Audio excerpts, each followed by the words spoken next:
Alors cette parole à la mode, c'est tu ne seras jamais, Seigneur, tu as dit dans ta parole, tu ne seras jamais la queue, tu dis la tête. Ça vous dit? Oui. Parole à la mode. Non, s'il faut donner chacun de nous à utiliser ces formules-là. C'est une formule magique pour nous. Seigneur, tu as dit dans ta parole, tu ne seras jamais la queue, mais toujours la tête. Tu ne seras jamais derrière, toujours devant. Au point où on appliquait ce principe-là un peu pour tout. Pour arriver à la réunion, toujours le premier, parce que le Seigneur a dit, tu ne seras jamais. Pour monter dans le bus au Gatra, même si on fait la queue, tu dis non, on nous enseigne que tu ne seras jamais la queue. Même si tu as trouvé des gens là, tu vas tout faire pour tricher, pour aller devant, parce que tu t'a dit que on ne sera jamais la queue, mais toujours. Bref, chacun a appliqué ce passage selon son propre entendement. Et regardez, Jésus pouvait dire aux Juifs ceci. Disons ça, Jean chapitre 5, verset 39. Jean chapitre 5, verset 39. Vous savez, les Juifs étaient très attachés aux Écritures. Et chacun d'eux s'efforçait en longueur de journée à, n'est-ce pas, à sonder, croyant en fait avoir le sens en les sondant. Et beaucoup de personnes pensent que c'est la connaissance des versets bibliques qui donne la vie. La vie est cachée. C'est une vie que Christ a bien voulu cacher à certains et la donner à d'autres. Donc on peut être en possession des Écritures, les sonder jour et nuit. Si Dieu ne vous fait la grâce d'accéder à la vie des Écritures, vous ne le pourrez. Et c'était ça l'attitude des Juifs. La Torah parlait de Christ. Bien qu'ils étudiaient la Torah, bien qu'ils étaient attachés aux Écritures, quand celui dont la Torah a parlé est venu devant eux, ils l'ont rejeté. Ils ont dit, nous restons attachés aux Écritures. Alors que ces Écritures-là parlaient de Jésus. Et Jésus va déplorer leur attitude pour dire que, ah, mes frères, vous sondez les Écritures. Lisez ça. N'importe qui peut lire. Jean 5, 39. Vous sondez les Écritures jour et nuit. On y va. Jean 5, 39.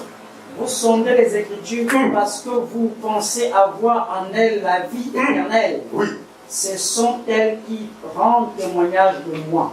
Oui, ça. Ils étaient attachés aux Écritures, ne sachant pas que les Écritures parlaient de Jésus. Donc, eux, ils ont préféré rejeter Jésus, mais rester attachés aux Écritures. Il dit, vous sondez les Écritures, croyant trouver en elles la vie. La vie ne se trouve pas dans les Écritures ou sur les Écritures, mais la vie se trouve en Christ. Donc, en celui dont les Écritures parlent. Après sa résurrection, prenons ça, Luc chapitre 24.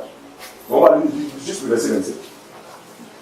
Lui-même Jésus, alors que les disciples ne comprennent pas ce qui se passe, il va se mettre à leur expliquer les Écritures. On y va. Luc 24, verset 27. Luc 24 à son verset 27. Et commençant par Moïse et par tous les prophètes, il leur expliqua dans tous les Écritures ce qui le concernait. C'est Jésus, hein? Commençant par quoi? Il commença par Moïse. Par Moïse, donc la loi. Et par tous les prophètes. Il leur expliqua.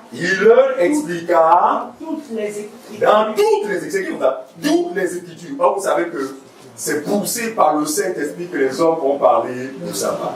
Donc, les Écritures ne parlent que d'une seule personne, c'est la personne de Jésus. Il leur parlait de quoi? De ce qui le concernait. Et dans Hébreux 10, il est dit, dans le rouleau du livre, il est question de moi. Donc dans tout le livre qui est composé de plusieurs livres, parce que la Bible c'est les livres. Voilà.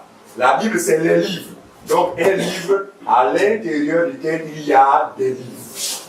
Donc dans tout le rouleau du livre, il est question de moi. Mais vous ne voulez pas venir à moi pour avoir la vie.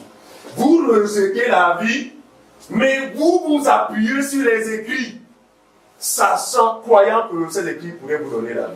Non, la vie ne viendra jamais des écrits, mais la vie viendra de quoi?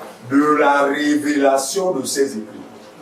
Regardez, beaucoup de personnes, lorsqu'ils lisent Jean chapitre 8, le verset 32, je ne sais pas si vous connaissez, c'était un Georges Lam, qui pour certains était un homme de Dieu. Moi aussi, à un moment donné, à cause de l'aveuglement, je le prenais pour un homme de Dieu. Et je regardais beaucoup ces vidéos. Et son passage de base dans son ministère, c'est quoi? Vous connaîtrez la vérité et la vérité vous affranchira. Qu'est-ce qu'il considère comme étant la vérité? C'est découvrir que mon frère Auguste, qui est pasteur, normalement utilise une Bible magnétique. Donc le fait de découvrir, de révéler qu'Auguste, vous voyez là, en fait, utilise une Bible magnétique pour embouter les fidèles, il dit que vous connaîtrez la vérité, la vérité vous affranchira. Donc la vérité ne consiste pas dans les actions que les gens posent. Vous ne serez jamais délivré après avoir eu l'information sur les pratiques d'un faux pasteur. Ça ne vous affranchit pas.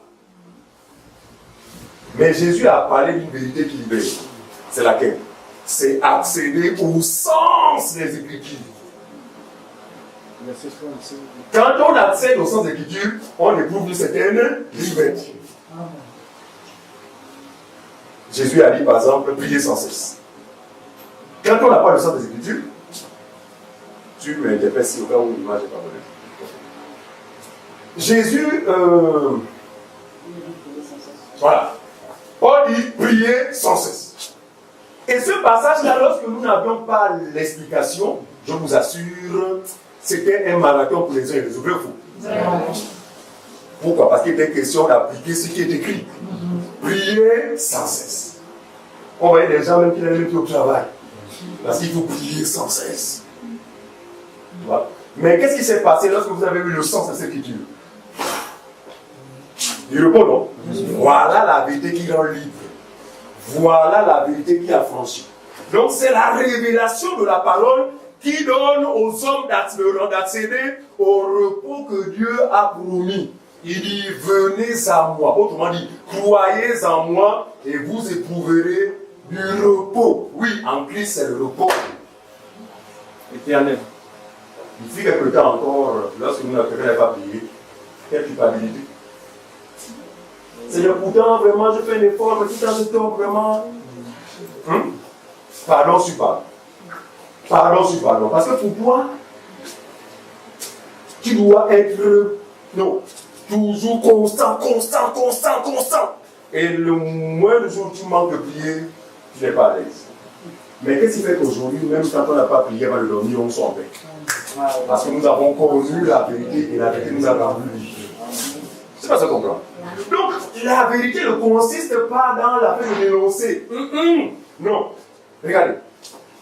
Nous ne serons pas surpris de l'attitude du monde. Nous ne sommes pas surpris de l'attitude du monde. Les faux pasteurs, la Bible dit les hommes méchants et imposteurs avancement trouver le mal. Qu'est-ce qu'il y a d'extraordinaire? Or, nous, quand nous voyons ces choses, eh bien, nous avons l'occasion simplement de découvrir la véracité de la parole de Dieu, et puis c'est tout. Mais le fait de découvrir que quel pasteur c'est une inflammation, ça n'affranchit pas. Ça ne délivre pas. Au contraire, ça suscite, ça crée beaucoup de suspicion, beaucoup de peur dans les cœurs des gens. En fait, ça trouble.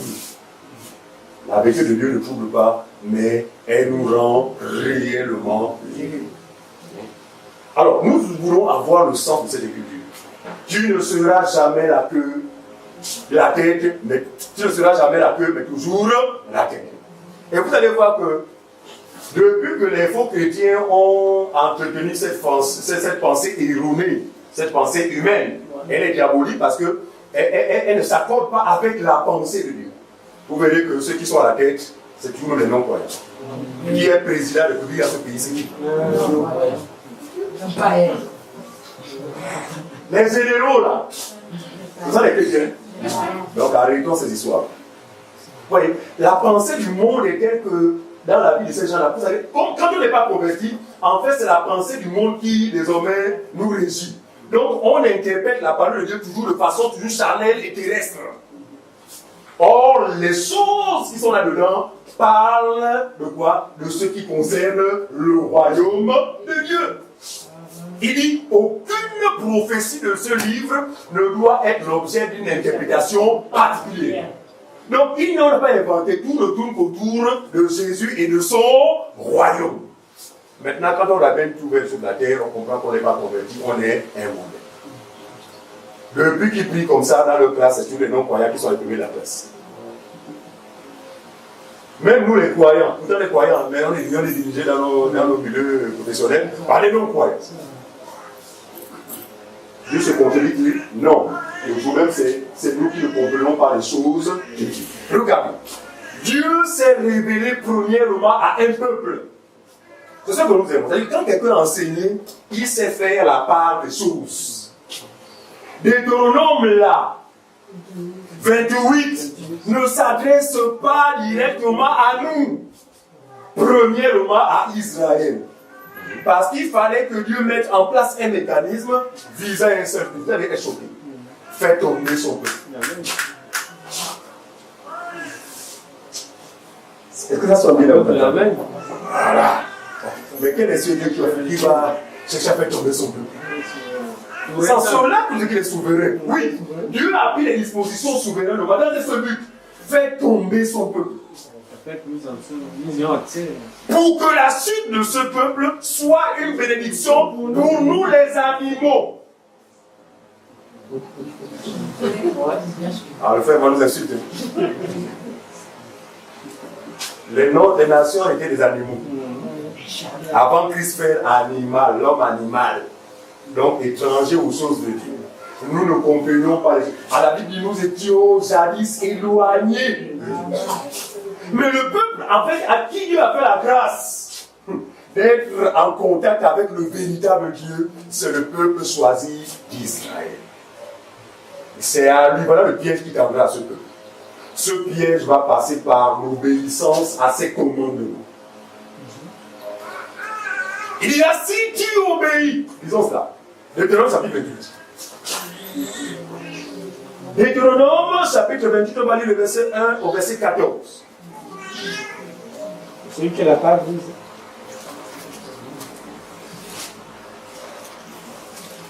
Au sortir de cette réunion, plus jamais telle prière. Amen. Oh, je ne serai jamais la queue, mais toujours la queue. Je ne serai jamais derrière, toujours derrière. C'est vraiment du cinéma. Verset 1 au verset 14. Deutéronome 28, verset 1 à 14. Alors, considérez attentivement les différentes recommandations. Vous voyez, dans Deutéronome 28, le Seigneur va diviser, en fait, disons, si tu veux, les commandements seront, certains vont être orientés vers la bénédiction et d'autres vers la malédiction. Il faut bien comprendre ça. Dieu choisit Israël et va montrer à Israël le chemin qu'il devra emprunter pour accéder à la bénédiction. Et cela passait par quoi? Par l'observation de ses commandements. On y va. Verset 1. Si tu obéis à la voix de l'Éternel, ton Dieu, en observant et en mettant en pratique tous ces commandements que je te prescris aujourd'hui, l'Éternel, ton Dieu, te donnera la supériorité sur toutes les nations de la terre. Donc la supériorité devait passer par quoi? Par l'obéissance. À quoi? À un commandement? Non. À mes commandements. C'est écrit comme ça. Hein? Donc pour être supérieur, il y a Israël que mon peuple. Pour que tu sois supérieur, que tu aies de la supériorité, il te faut mettre en pratique mes commandements. Continue, maman. Voici toutes les bénédictions qui se répandront sur toi et qui seront ton partage. Et qui dépendront de quoi? De l'obéissance. Allons-y, maman. Lorsque tu obéiras à la voix de l'Éternel, ton Dieu, tu seras béni dans la ville et tu seras béni dans les champs. Très bien. Le fruit de tes entrailles, le fruit de ton sol, le fruit de tes troupeaux, les portées de ton gros et de ton menu bétail, toutes ces choses seront bénies.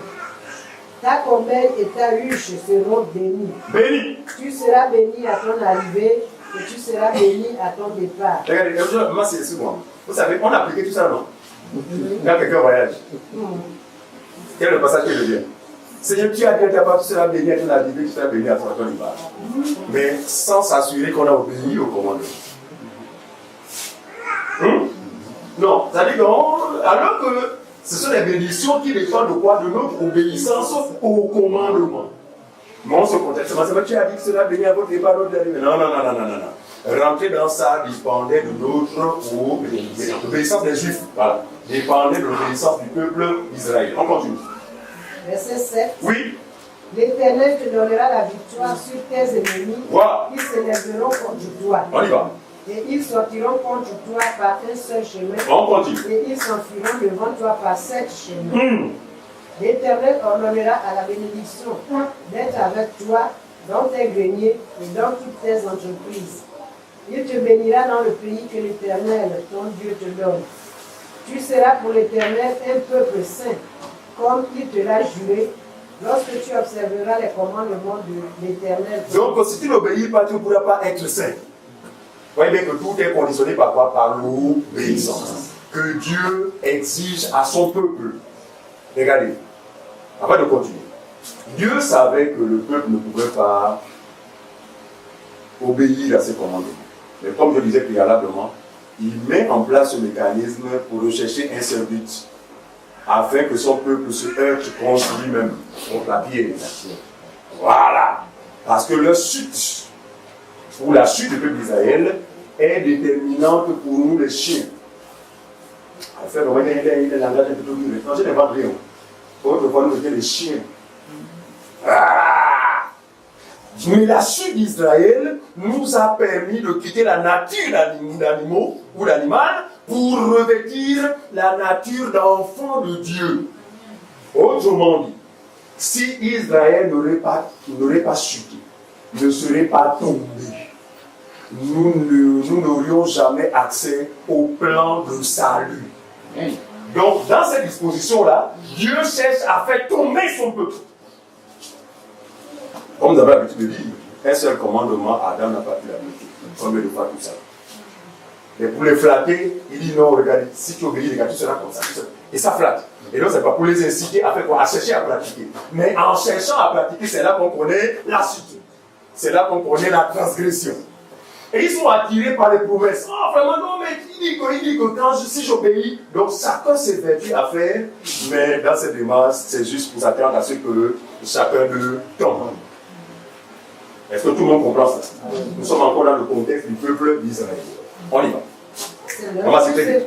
Tu seras pour l'Éternel un peuple saint, comme il te l'a juré, lorsque tu observeras les commandements de l'Éternel, ton Dieu, et que tu marcheras dans ses voies. Tous les peuples verront que tu es appelé du nom de l'Éternel. Voilà. Et ils te craindront. L'Éternel te conduira le bien, en multipliant le fruit de tes entrailles, le fruit de tes troupeaux et le fruit de ton sol, dans le pays que l'Éternel a juré à tes frères de te donner. L'Éternel t'ouvrira son bon trésor. Mon Dieu, que de promesses alléchantes.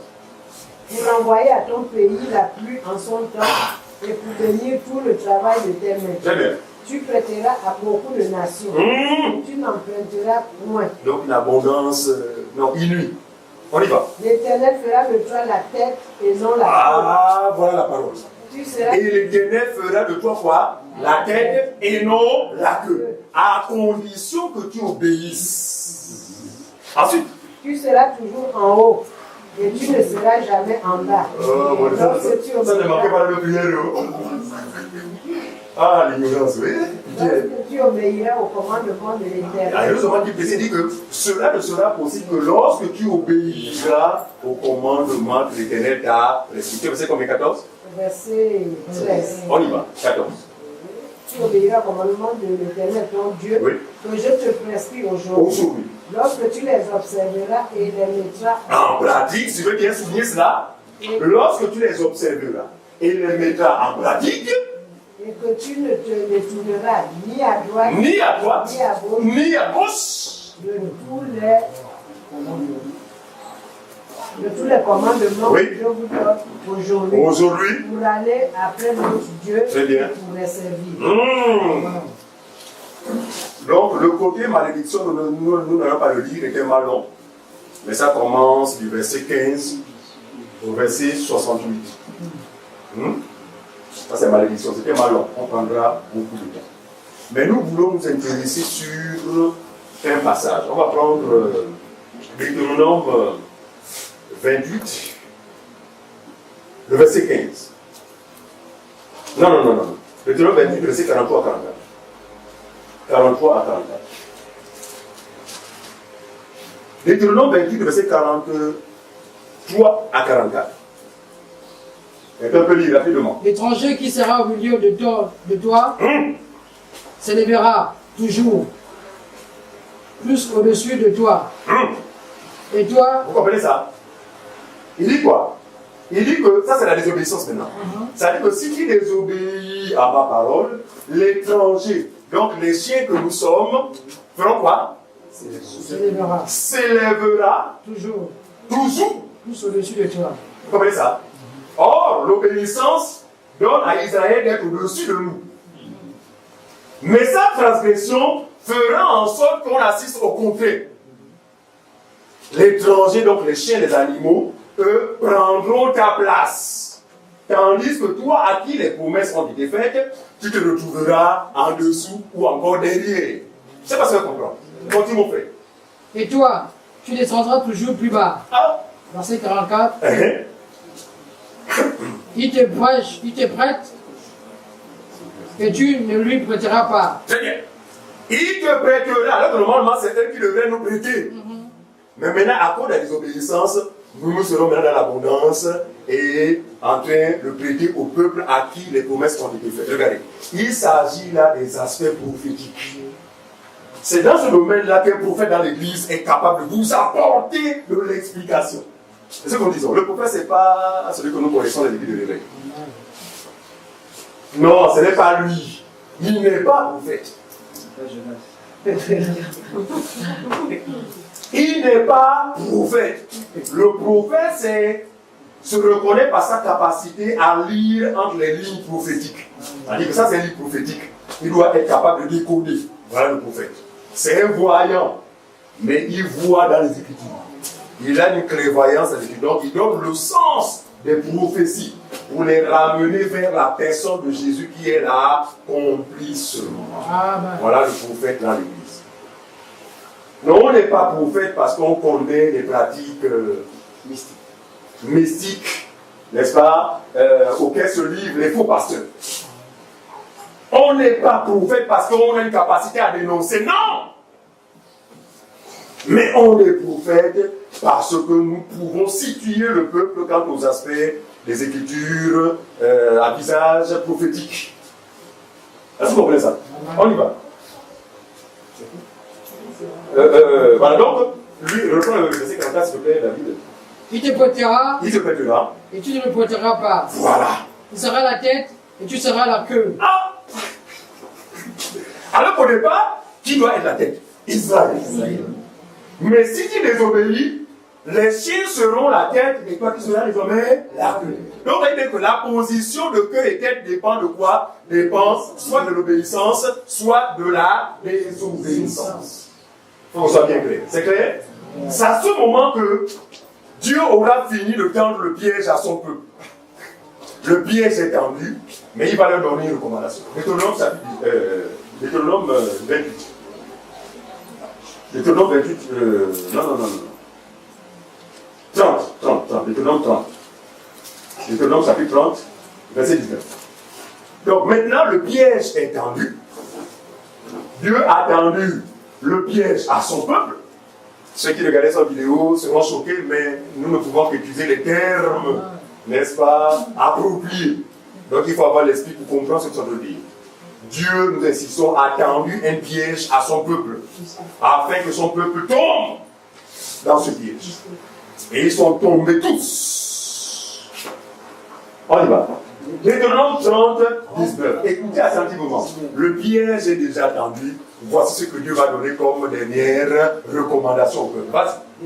Deutéronome chapitre 30 à son verset 19. J'en prends aujourd'hui à témoin contre vous le ciel et la terre. Il s'adresse à qui? Israël. Ensuite. J'ai mis devant toi la vie et la mort. Et donc l'obéissance est égale quoi? À quoi? À la vie. La désobéissance est égale à la mort. Mais la mort devait passer par quoi? Par la désobéissance. Et la vie devait passer par l'obéissance. Il dit, je peux atteindre contre toi, pas contre vous. Il s'adresse à son peuple. Le ciel et la terre, j'ai mis devant toi la vie et la mort, la bénédiction et la malédiction. Choisis la vie afin que tu vives, toi et ta postérité. Chers amis et chers frères, vous vous souvenez lorsque nous évangélisons, nous semblions évangéliser par le passé. Qui a été zélé par le passé, le porte-à-porte? Le champion. Non, avec tout le zèle. Donc on est sincère dans ces choses-là. Mais qu'est-ce qui fait défaut? L'ignorance.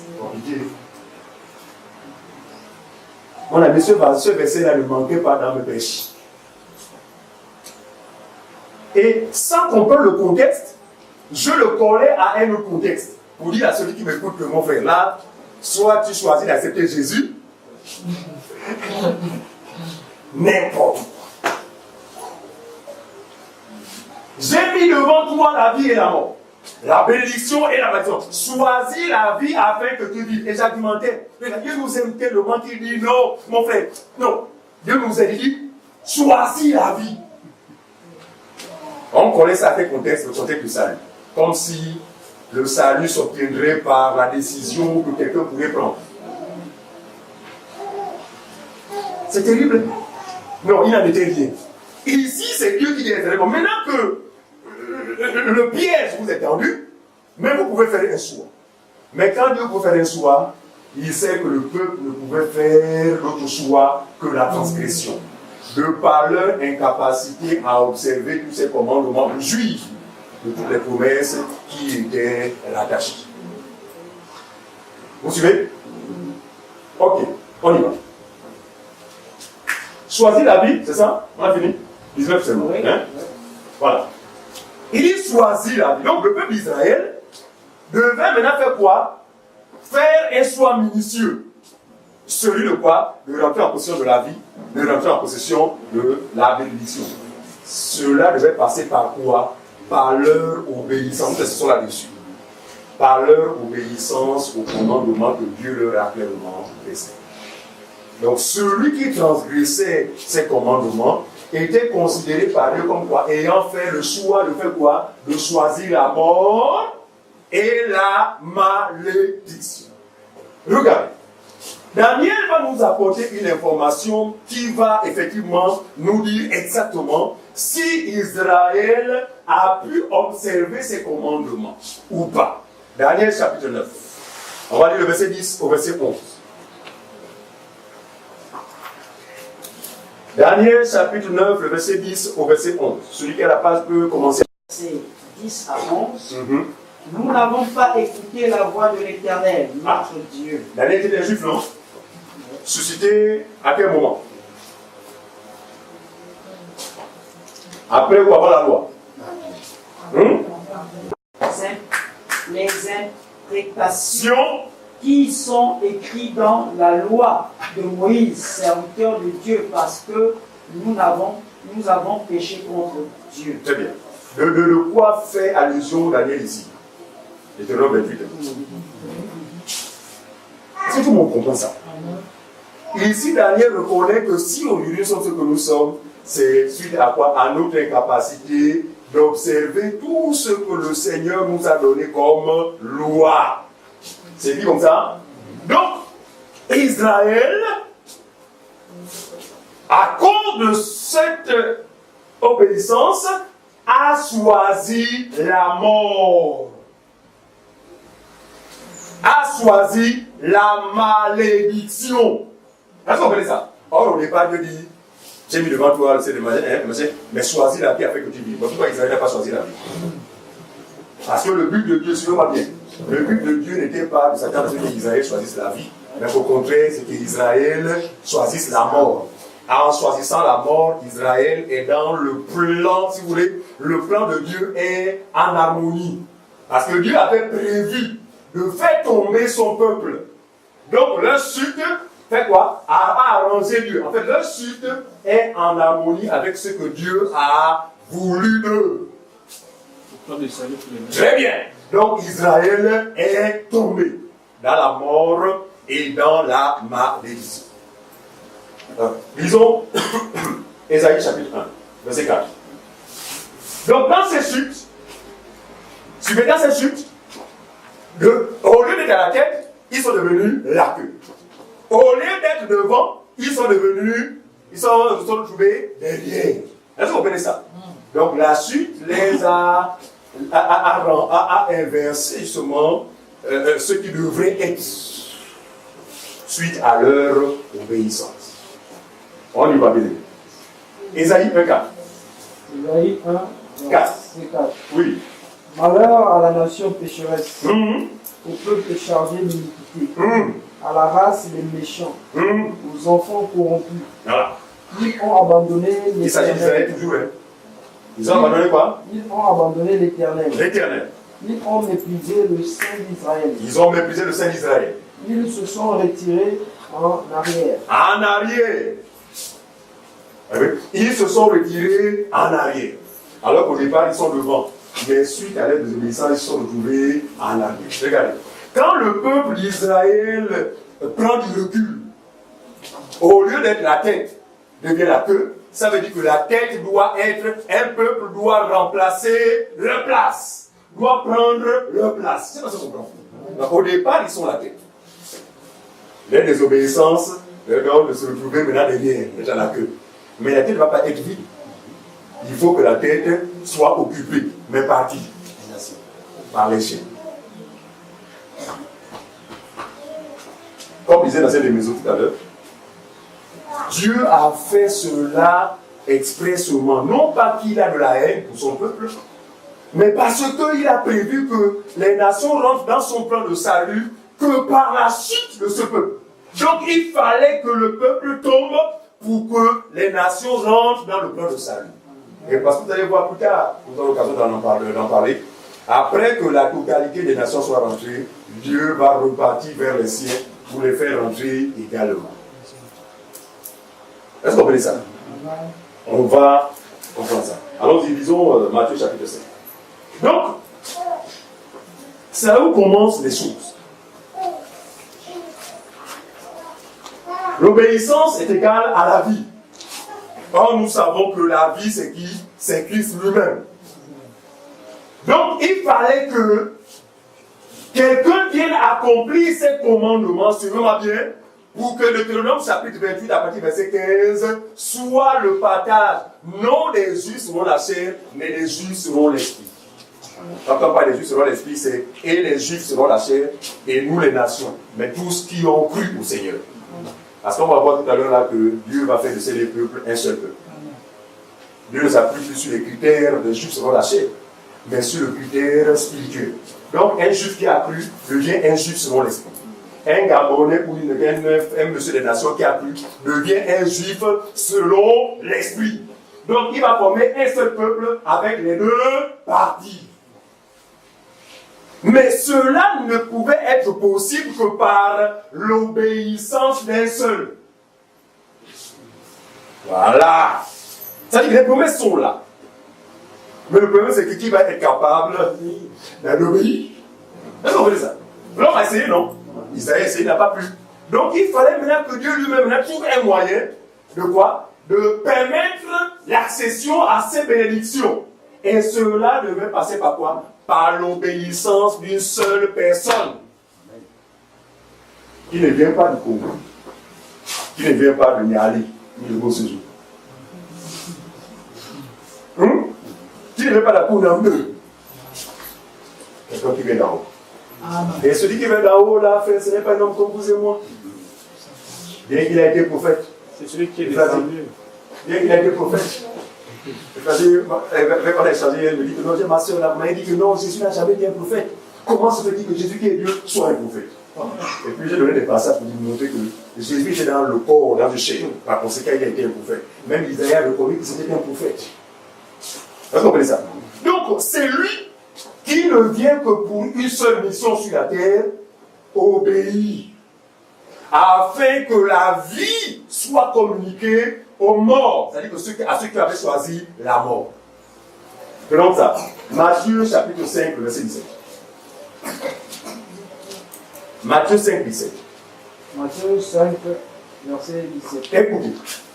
Ne croyez pas que je sois venu pour abolir la loi. Voilà un passage qui est mal interprété par ceux qui ne comprennent pas les Écritures. Il dit quoi? Il dit en ce temps-là, quand Jésus vient, quel est le régime qui est en vigueur? La loi. Il dit que je ne suis pas venu pour abolir la loi. Mais pour faire quoi? Autrement dit, pour répondre à ces exigences. Est-ce que je vais comprendre? Non, je ne suis pas venu abolir la loi de façon... Mais celle-ci va se trouver abolie par quoi? Par ma capacité à l'observer. Donc je viens répondre à ces exigences. Exigences qu'aucun de vous n'a pu satisfaire. Il dit aux Juifs, Moïse ne vous a-t-il pas donné la loi? Les Juifs ont répondu comment? Oh ben si. Il est en disant quoi? Pourquoi?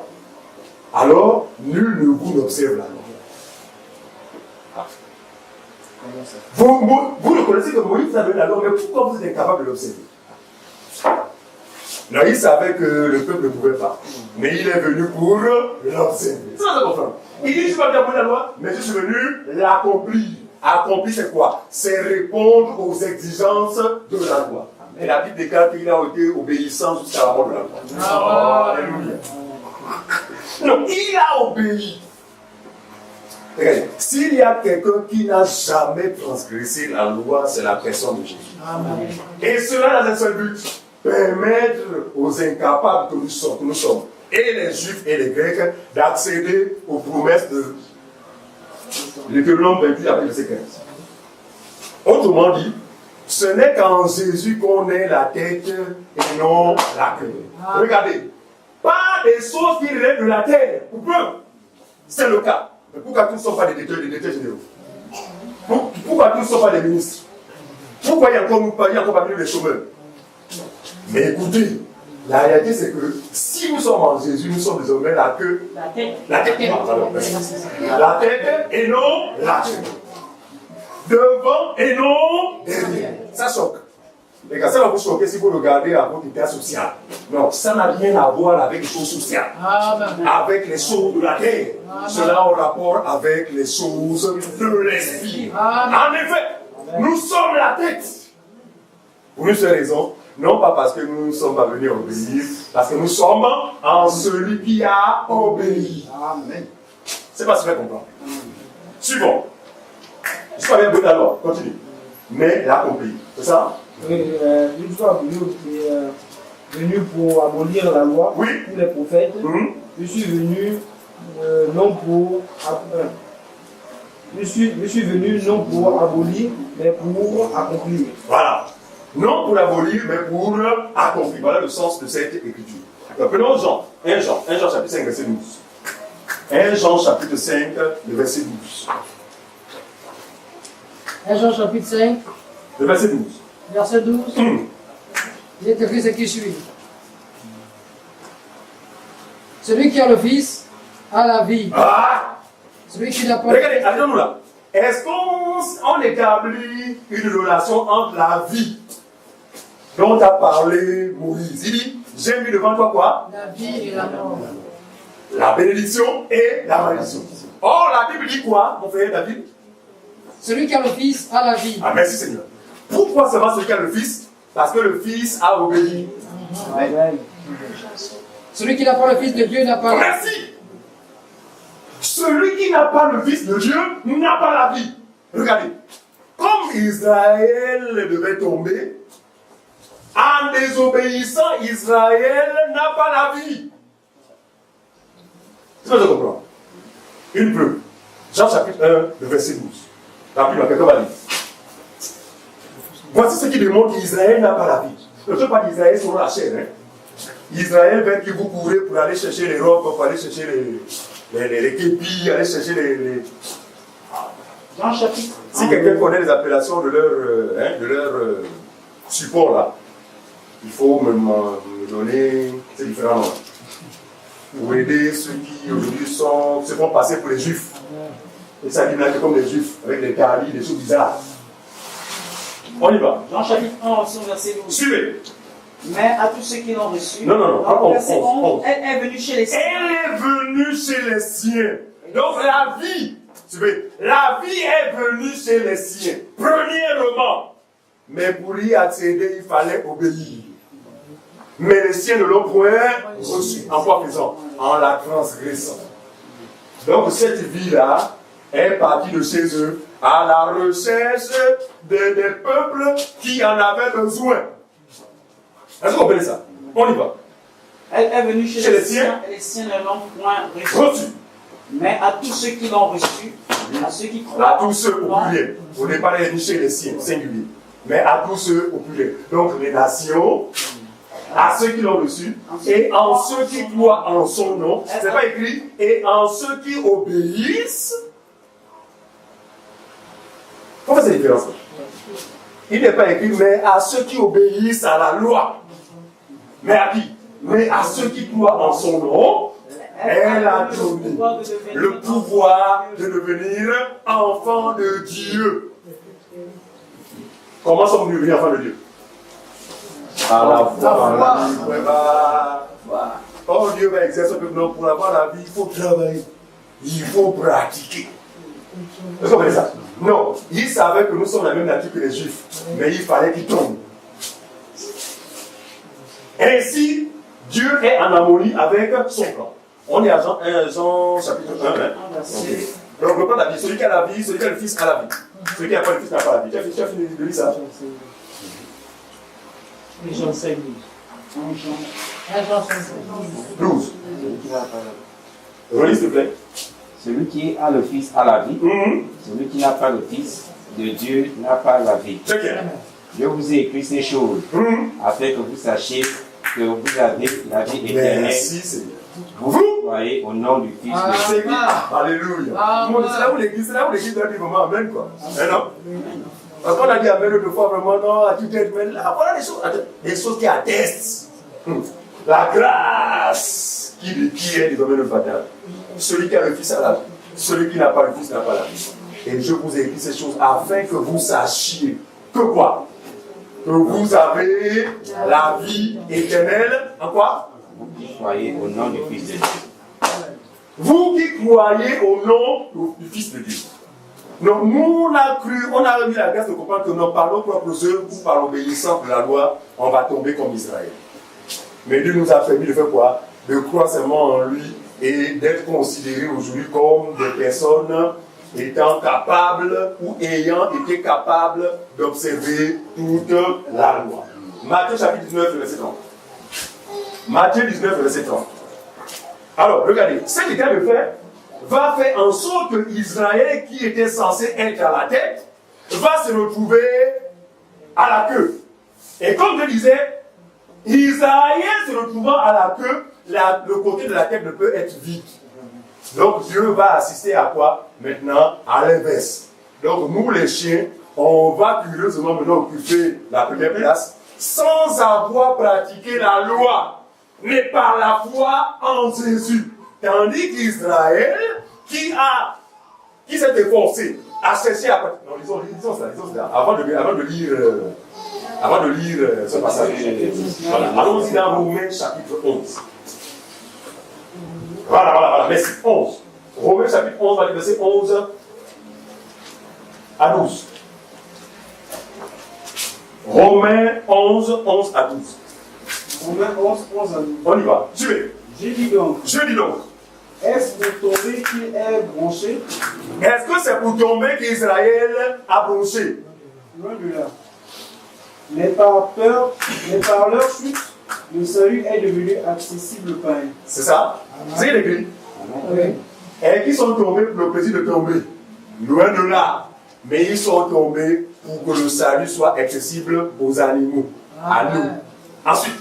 Afin qu'ils fussent excités à la jalousie. À la jalousie.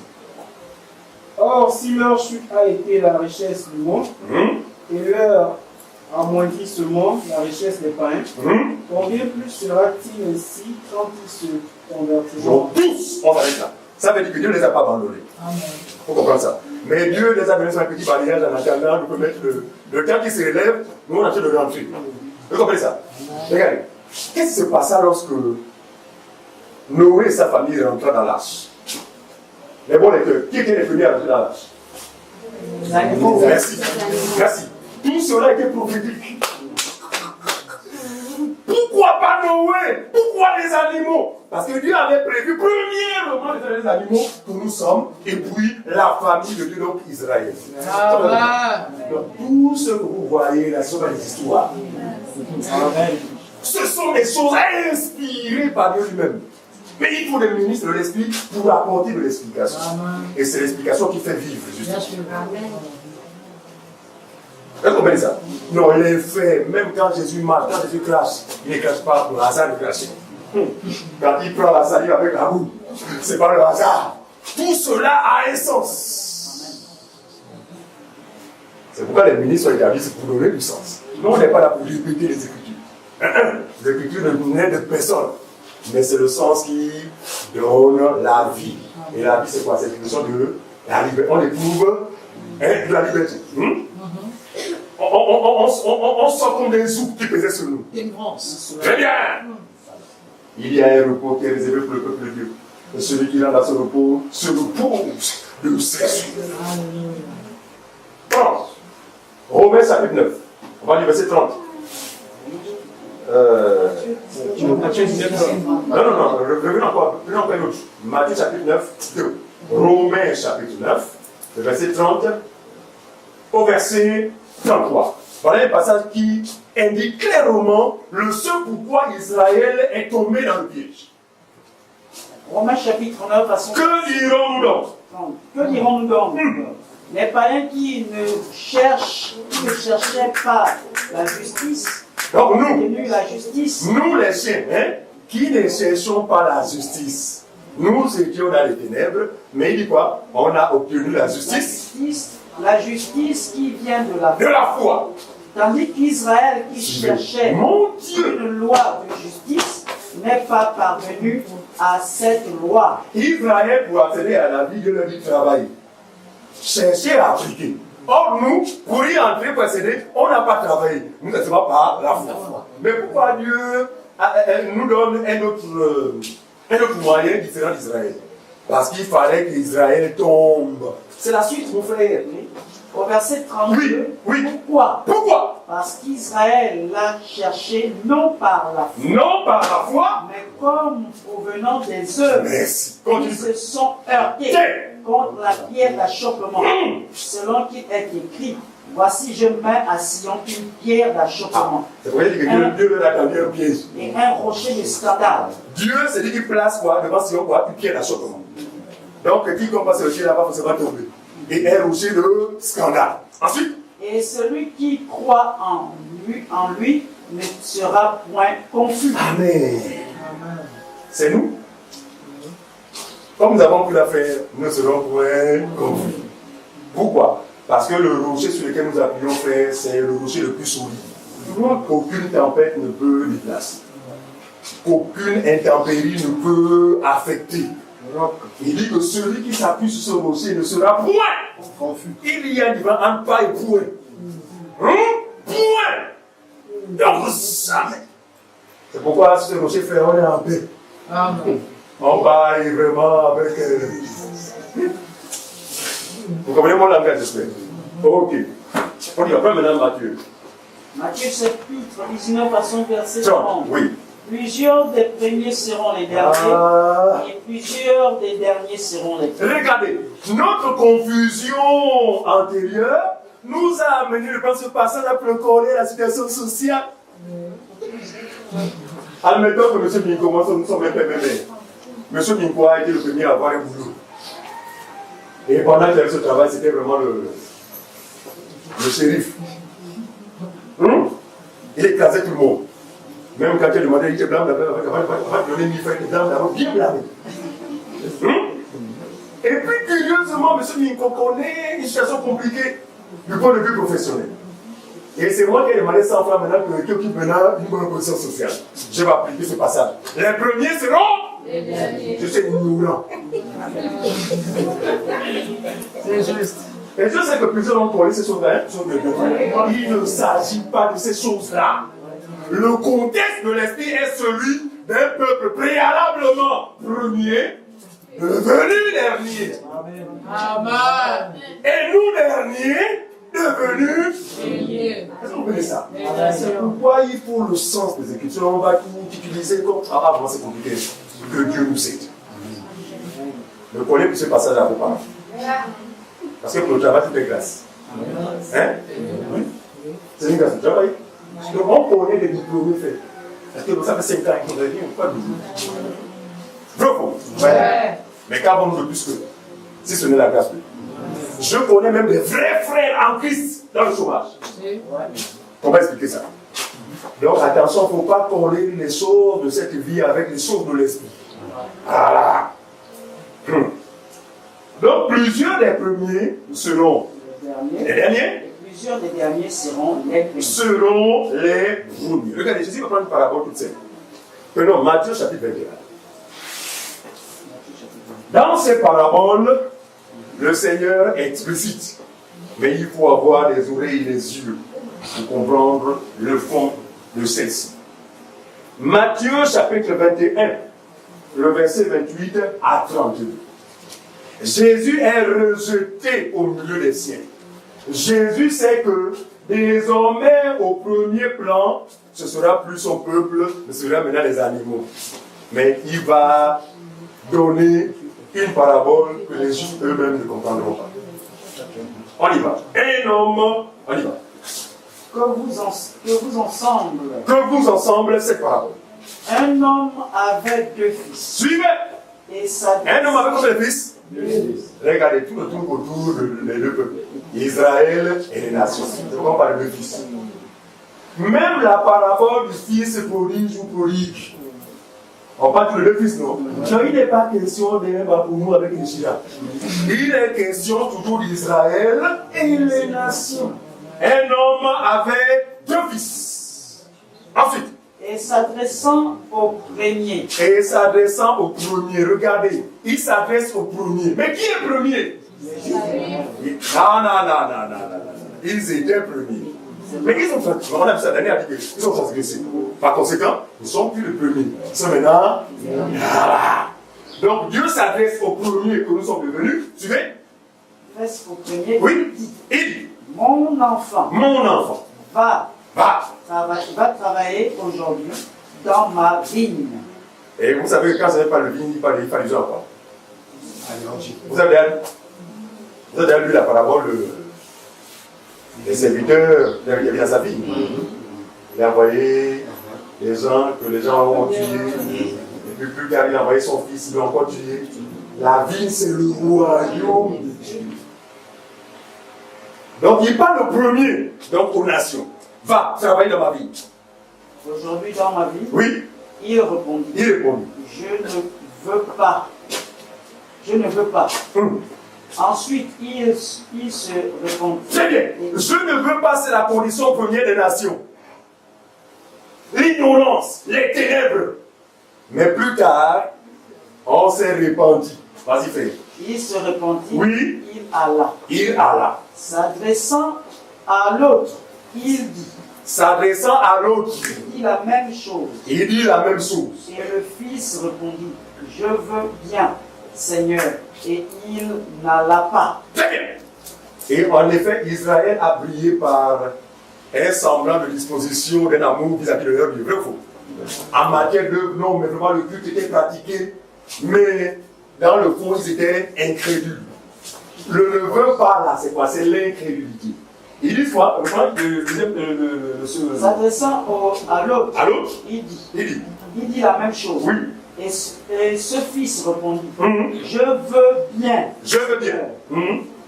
Il n'alla pas. Tu vois? Il répond favorablement. Et puis on a vu les Juifs s'investir dans les choses de la loi.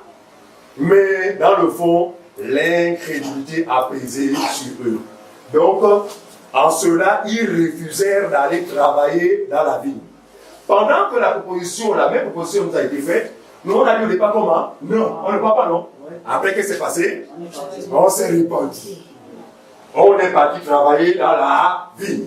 Ensuite, verset 31. Écoutez la question. Lequel des deux a fait la volonté du Père? Voici la question qui est posée à l'Église. Après avoir examiné minutieusement cette parabole, d'après vous, lequel des deux a fait la volonté de Dieu? Le premier, non? Pour quelle raison? Pourquoi on dit que c'est le premier? Bien qu'on n'ait pas dit, il n'est papa. Hein? Après, il dit, je m'appelle. N'est-ce pas, non? Contrairement à l'autre qui a dit, il fait semblant, il dit, non, tirez. Mais il n'a pas bougé. Autrement dit, il n'a pas cru. Or, nous, au départ, dans les ténèbres, je ne veux pas. Mais on a fini par croire. Écoutez la suite. Il répondit le premier. Et Jésus leur dit. Très bien. Je vous le dis. Je vous le dis. En vérité. En vérité. Les publicains et les prostituées vous dévanceront dans le royaume. Regardez, quand on parle de dévancer, ça veut dire quoi? Voilà. Mais ce n'est pas pour toi qui ne viendront pas. Dévancer. C'est-à-dire qu'on va être les premiers à rentrer. Je peux donner l'exemple de Noé. Les premiers, c'était les animaux. Noé est rentré par la suite. Il en sera ainsi.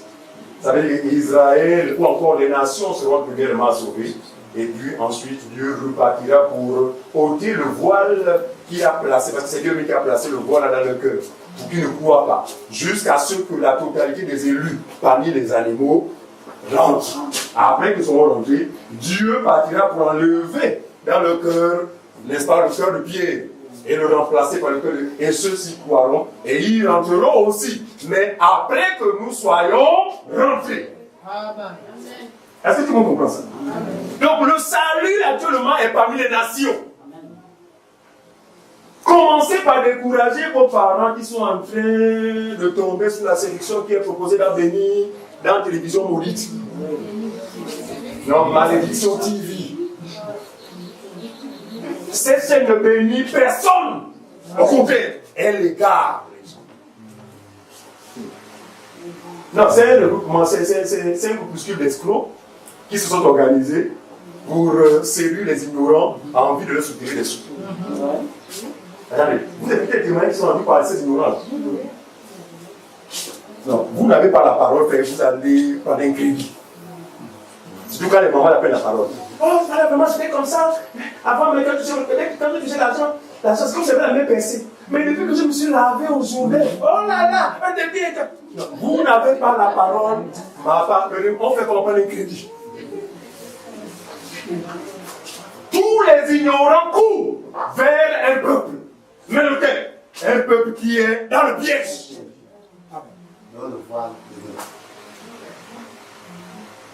Dans le piège. Que pourrez-vous recevoir d'un peuple qui est dans l'erreur, dans la confusion? Et ce n'est pas une confusion venant de démons, c'est Dieu lui-même qui a aveugle. Quand il a aveugle, frère, les ténèbres sont détruites. Mais vous allez vers eux. J'ai vu des gens qui disent que non, Dieu m'a révélé que j'ai dit un songe. Le papa m'a dit qu'il faut que j'aille en Israël et qu'un rabbin me pose les mains afin que ma situation. Mon ami, il va te communiquer les ténèbres. Bon, étant frappé les ténèbres, ils en reviennent toujours dans les ténèbres. Il y a un, j'ai dit à quelqu'un qui suffit, c'est la Miro. Vous avez regardé, pour mystifier les ignorants, il s'est retrouvé dans la tombe de Jésus. Il a dit que là, ainsi par l'Éternel. Quand vous entendez un prophète avec ainsi par l'Éternel, commencez à remettre à cause. C'est un faux prophète. Il n'y a plus d'ainsi par l'Éternel. Parce que le Fils a parlé. Donc nous répétons ce que le Fils a. Amen. Il dit, voici Dieu, voilà, je suis le prophète, voilà. Maintenant, je suis actuellement dans le tombeau, je sens l'onction. Menteur! Sans les démons. L'ange a dit aux femmes, pourquoi chercher pour parler les gens? C'est un tombeau. Quelle onction dans une grotte? Ignorant. Non, Dieu me dit que je vois une femme qui est sur la terre. Je vois une femme qui avait été dans le mariage, mais l'onction, le Seigneur me dit que cette année, c'est de la mystification. Je dis, hein, tous ceux qui ne seront pas affermis conformément à cette doctrine, vous n'échapperez pas à la séduction. Et dimanche, mercredi, tu étais là. Qu'est-ce que nous avions dit? Nous avions dit que la séduction, nous sommes encore dans les prémices de la séduction. Regardez, il y a quelques années, est-ce qu'on pourrait voir quelqu'un venir sur un plateau comme affirmer que votre salut passe par la foi? Parce qu'on n'avait pas besoin de connaître la Bible, et même le catholique va être choqué. Quoi? Oh, Jésus qui est le seul chemin. Mais regardez le courage qu'a eu ce jeune homme-là. Il dit carrément que Dieu m'a établi. Je suis votre prophète. Il n'y a pas de vie éternelle sans passer par mon message. Non, nous sommes encore dans les prémices. Et je vous assure, nous avons intérêt à nous affaiblir. Parce que ce n'est que le commencement de l'heure. Non. Nous sommes encore plus grave. En entendant l'apparition physique de celui qui va venir comme sur la terre physiquement pour dire que, écoutez, vous avez perdu du temps dans vos religions. Votre Bible là vous appelle. Déjà, ça commence déjà, non? Oui. Brûlez-la! Je suis le Dieu Tout-Puissant. Il lève la main pour faire détournez-vous. Tout le monde assure. Je vous assure, la Bible dit qu'il aura un pouvoir. Vous avez le temps? Ah, vous avez le temps. Thessaloniciens. Un Thessaloniciens chapitre 2. Disons ça, la Bible. L'apparition de cet impie. 2 Thessaloniciens 2. 2 Thessaloniciens 2. Ouais, Thessaloniciens 2, verset 7. On va prendre la partie verset 7. Page 1204. Non, on va prendre la partie verset 3. Vous soyez bien clair. À partir du verset 3. Oui. Que personne ne vous séduise d'une manière. C'est qu'il écrit. Mais pourquoi tu l'as vécu souvent de la part des apôtres? Parce qu'il présentait dans l'esprit qu'il viendrait une séduction telle que même les élus, si cela était possible, tous seraient séduits. C'est pas possible. Mais heureusement, cela n'est pas possible. Il demeure. Ah, amen. Que personne ne vous séduise d'aucune manière. D'aucune manière. Car il faut que l'apostasie soit arrivée auparavant. Très bien. Et qu'on ait vu paraître l'homme du péché. Regardez. Donc, la Bible dit que, avant que l'homme là, que l'humanité attend, du moins, nous avons l'information, parce qu'en tant que chrétiens, nous avons l'information que l'homme là arrivera bientôt sur la terre. Est-ce qu'on fait ça? Mais il dit qu'avant qu'il ne vienne, il faut que l'apostasie fasse quoi? Soit arrivé auparavant. Donc, il faut d'abord l'apostasie. C'est quoi l'apostasie? La foi. La foi, c'est quoi? La parole de Dieu. C'est pour ça que vous n'avez pas bien une tendance aujourd'hui où les gens méprisent le livre là, que non, comment la Bible n'est plus d'actualité, tout ça. En fait, c'est pas le fil du hasard. Ça, c'est l'apostasie. En fait, l'abandon de ceux qui étaient censés aider les gens à trouver le chemin. Pour se créer des chemins qui sont les leurs. À l'exemple du livre de Jean-Philippe. Voilà, ça c'est la manifestation de quoi? De l'apostasie. Il dit qu'avant que l'homme là n'arrive, les signes qui vont précéder son arrivée, c'est d'abord l'abandon de la foi. L'apostasie, où un homme va dire, c'est moi qui suis le chemin. Vous ne pouvez pas être sauvé sans croire en moi. C'est tous les signes de l'apostasie. En fait, ces gens-là sont en train de préparer, suivez-moi bien, l'arrivée de cet homme-là. L'Antéchrist. Parce que si ça n'est pas préparé, les gens seront choqués quand il va arriver. Donc, qu'est-ce que ces gens-là font? Ils sont en train de préparer les consciences à s'habiller déjà avec le culte de l'homme, les images des pasteurs, tout ce que vous voyez là, dans soi-disant les bâtiments qui s'appellent l'église là. La grande photo du papa et de moi pasteur là, ce n'est pas par hasard. Parce que celui qui doit venir aura aussi une image. Que chaque habitant de la terre devrait avoir, c'est lui. Mais une image qui va même parler. Une image animée. C'est-à-dire que tu n'as pas besoin, qui a une doléance, le gaz manque. Oh mon Seigneur, j'ai besoin d'une bouteille de gaz. Je n'ai plus rien à manger là. L'image va te donner la bouteille à tenir pour te donner de l'argent sur place. L'image de la bête. Donc là déjà c'est quoi? il faut que les consciences soient déjà habituées avec la photo de papa et maman pasteur. Voilà. Comme ça, quand l'image va arriver, les gens ne seront pas choqués. Les gens seront déjà habitués à cette façon de faire. Mais nous rendons grâce à Dieu. Il ne s'agit pas de l'église. L'église ne sera jamais séparée. La vidéo l'audio que notre frère a mis à placer, le titre c'est quoi? L'hypocrisie qui règne dans la maison de Dieu. Ce n'est pas possible. Il ne faut pas confondre les histoires avec la maison de Dieu. La maison de Dieu, c'est la lumière. Il n'y a pas d'église. La maison de Dieu, ce n'est même pas nous que nous sommes. La maison de Dieu, ce sont les vrais enfants de Dieu, appelés à la lumière. L'hypocrisie va se placer. C'est par contre dans les histoires des hommes là, effectivement. En fait, David a besoin de faire la différence entre l'église avec les choses qu'il a fait l'église. C'est simplement ça. Si Pavel faisait la différence là, il comprendra que l'église est un corps embaumé. Il le peut. Un corps embaumé qui ne peut subir la corruption. Embaumé. Embaumé. Ça non. Les femmes qui sont rendues au cimetière, c'est là qu'elles vivent. C'était prophétique. Nous, on est venus pour embaumer le corps de notre Seigneur. Ils ne savaient pas que faire. On n'embaume pas le Seigneur, le corps du Seigneur avec les aromates. Le corps est embaumé par la vie de Dieu. Ce ne sont pas les aromates. Pour conserver un mort, on peut utiliser, on peut s'appeler, c'est pas un formol, d'accord. Mais le corps du Seigneur n'a pas besoin d'aromates. Le corps du Seigneur est déjà embaumé par quoi? Par la lumière. Par la semence incorruptible qui était en elle.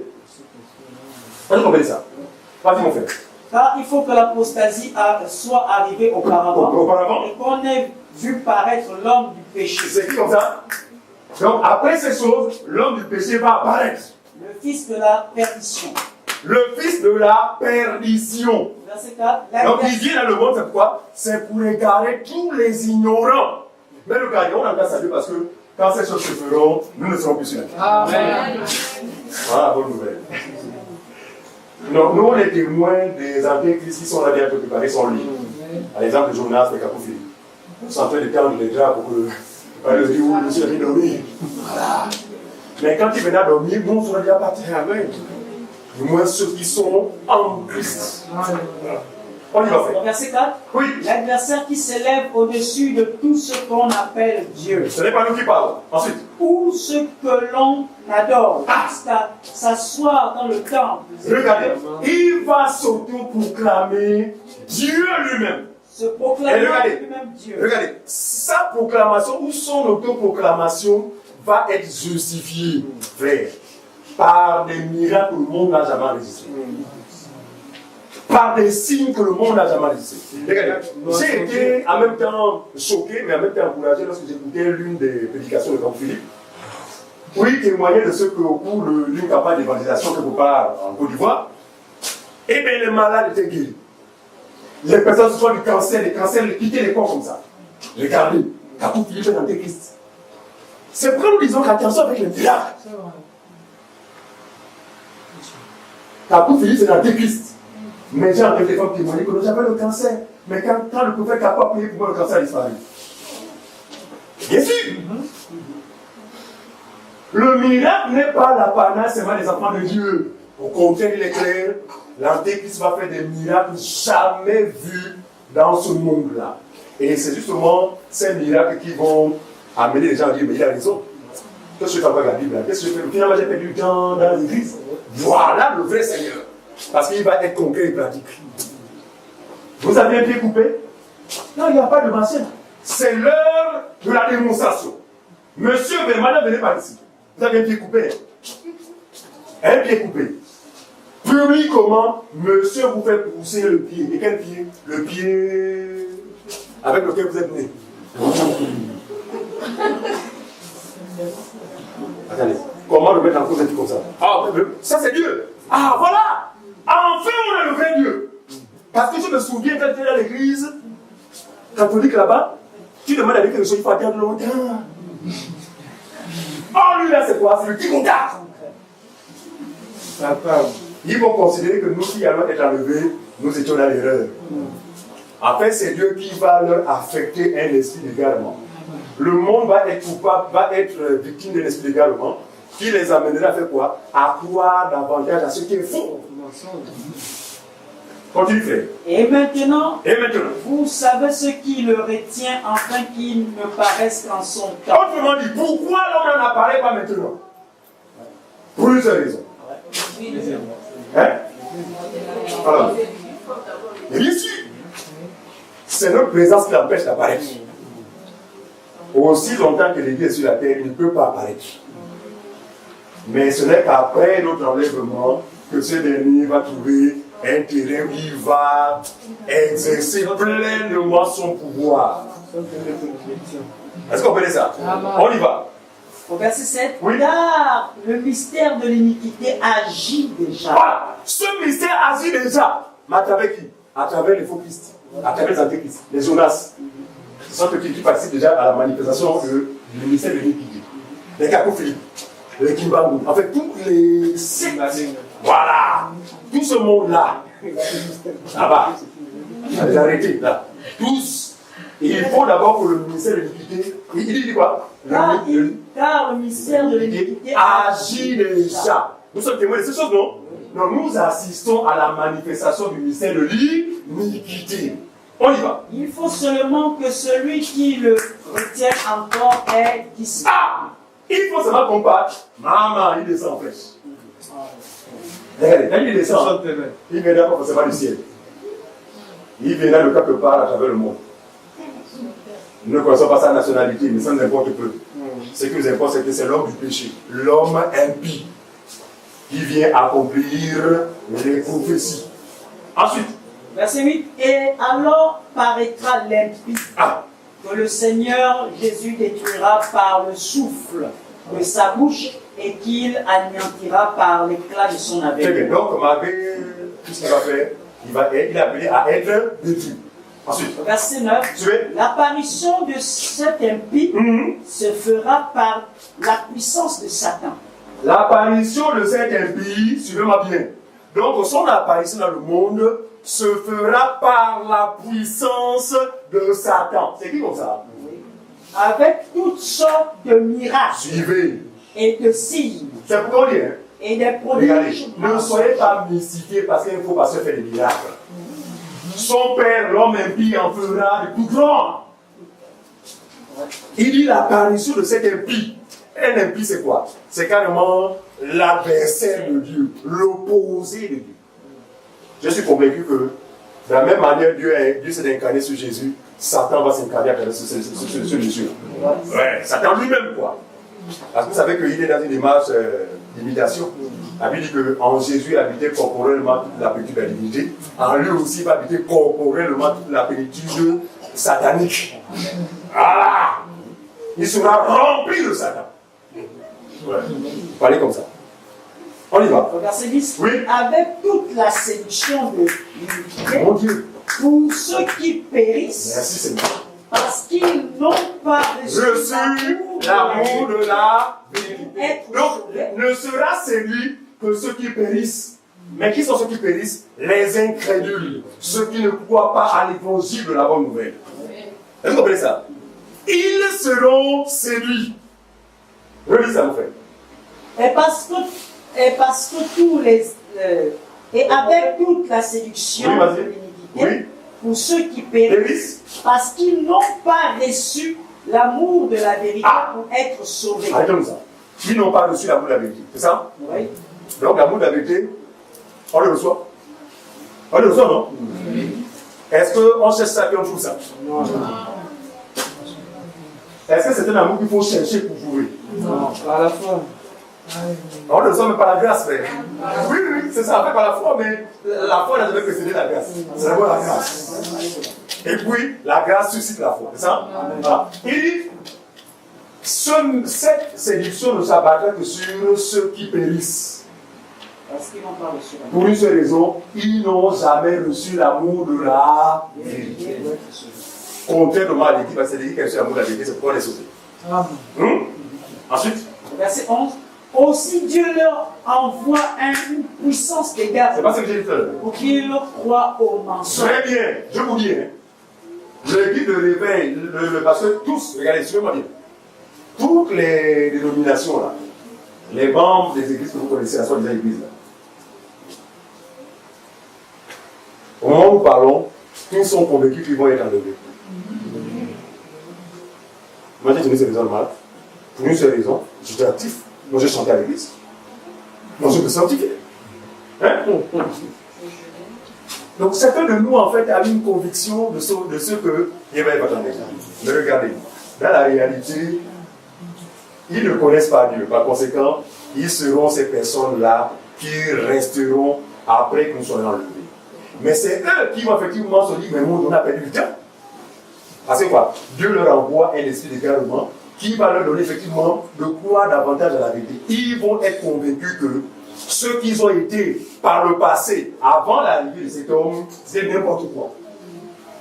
Et ils vont maintenant se concentrer au culte autour de ce monsieur. Je dis, qui va être pratique. Savez-vous qu'après le départ, la vie va continuer normalement? Aujourd'hui, on parle de cas difficile. Vous pouvez travailler, c'est dur, non? Dès son arrivée, frère, ça va couler. Diplôme ou pas. Pourvu que tu te pousses devant l'image, ça va. Je vous dis à l'instant, il y a des gens qui se trouvent même directeurs sans aucun profil. Juste dans le but de vous séduire pour démontrer que c'est lui qui est le vrai Dieu. Vous avez pris un faux Dieu par le passé. Et le monde tombe là. Le monde tombe là dans cette solution, dans ce seul but, pour que le jugement de Dieu soit justifié. Parce qu'il faut que Dieu vous condamne pourquoi? Mais pour les faits, lesquels les faits? Vous avez adoré la créature au lieu du Créateur qui vit éternellement. Bref, on reviendra, terminons avec notre thème, c'était juste pour donner une idée de ce qui doit arriver. Mais grâce à la doctrine du Seigneur Jésus, nous serons préservés. Il n'y a pas longtemps, j'ai reçu un type qui nous a écouté à la radio, il dit qu'il est prophète aussi. Enfin, il est... Il n'est pas des prophètes. Docteur, il ne sait pas moi en fait. Il est quoi? Quel est son titre? Celui qui l'a baptisé, il va dire qu'il l'a baptisé. Ah, Yannick. Il est quoi? Il s'est passé pour faire, c'est bon. Il est apôtre. Apôtre, voilà. Il nous a écouté à la radio, mais il dit non, il faut que je te rencontre. Vraiment, il faut que je te rencontre. Puis je me disais peut-être que c'est quelqu'un qui a été touché par l'évangile. Puis on s'est trouvé là, c'est là. Il s'assoit là. Enfin, je suis venu, mais je pouvais déjà discerner en lui, c'était un orgueil, une arrogance. Non, parce qu'à l'époque, quand on parle du baptême, normalement le baptême n'est plus d'actualité. Il n'est plus normal que les gens se fassent baptiser d'eau. Parce que le Seigneur lui-même n'a baptisé personne d'eau. Mais quelle recommandation donne-t-il à ses disciples? Le cas de Philippe. J'ai vu des cas comme ça. Oh non, c'est la révélation. Je vous assure, pendant qu'on parlait, à un moment, comme il y a quelqu'un des pousseurs qui avait la terrasse là, il s'est mis à l'éniquer là. Je vous assure. Les choses, en fait, c'était pas propre, effectivement, l'esprit de l'erreur de l'Église, effectivement, il a été là.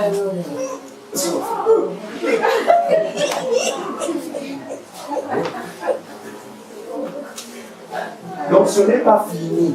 On va encore rencontrer des gens, mais pour la doctrine, le bon dépôt qui est en nous demeure. C'est ce dépôt qui nous donnera effectivement la capacité de juger. Afin de pouvoir démystifier. Parce que mon frère est qui me dit comme ça. Je dis, c'est quoi? Excuse-moi.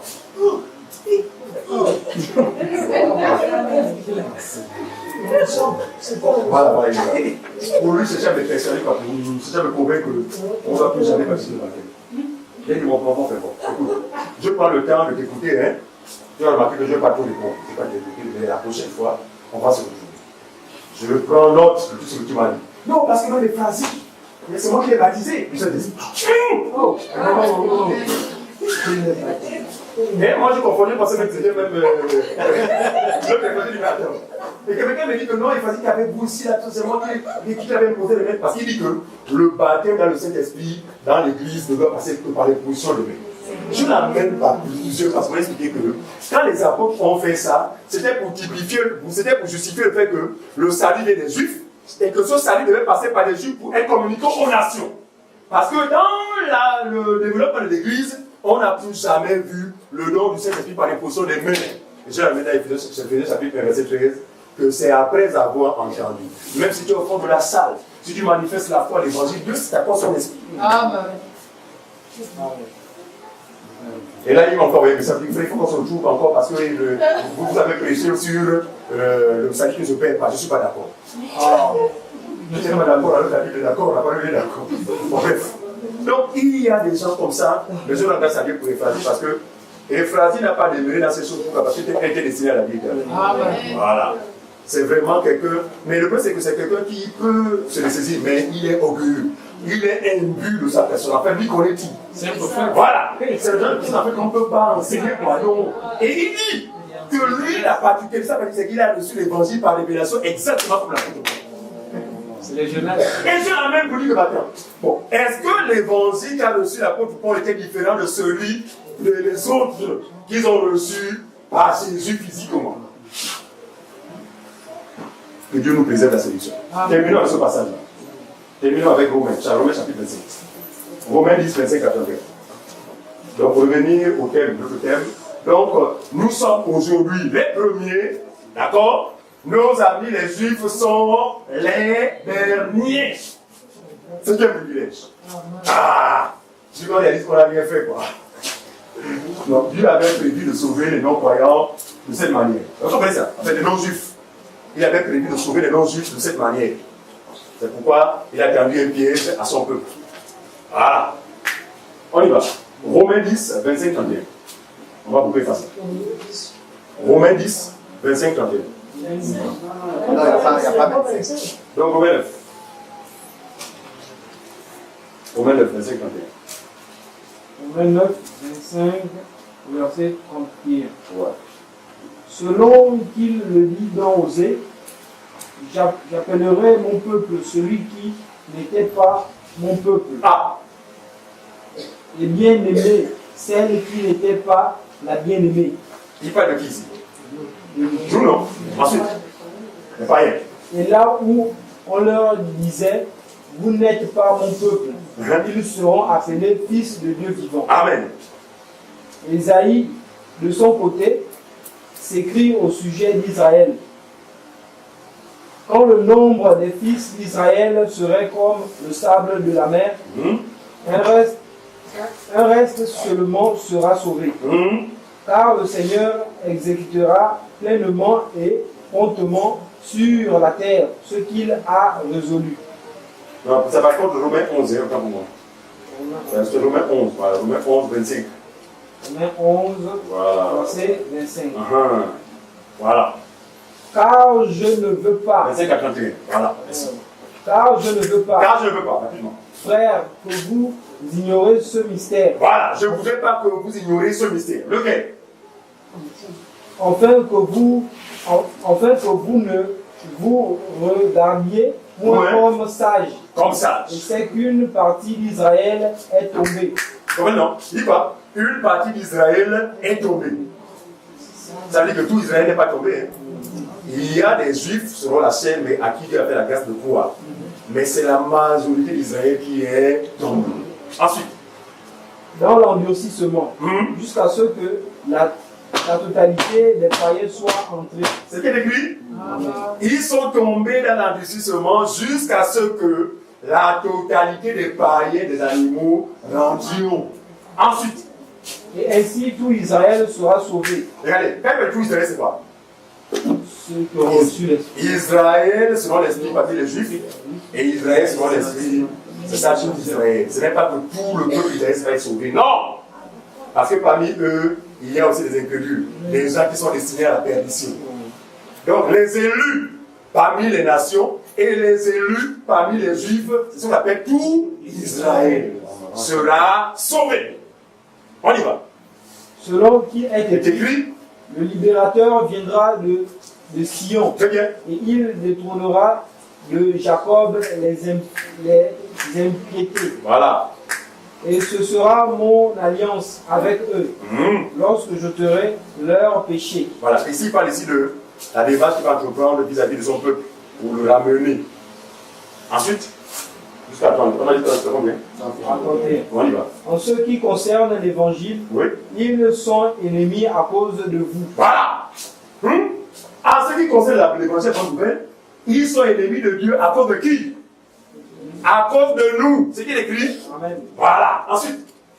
Mais en ce qui concerne l'élection, ils sont aimés à cause de leur Père. Ça, malgré leur crédibilité, il y a parmi eux des élus. Donc Dieu les aime selon l'élection, mais selon la réalité, ils sont ennemis de Dieu pour le moment. Mais comme ils sont élus, Dieu les sauvera. Ensuite.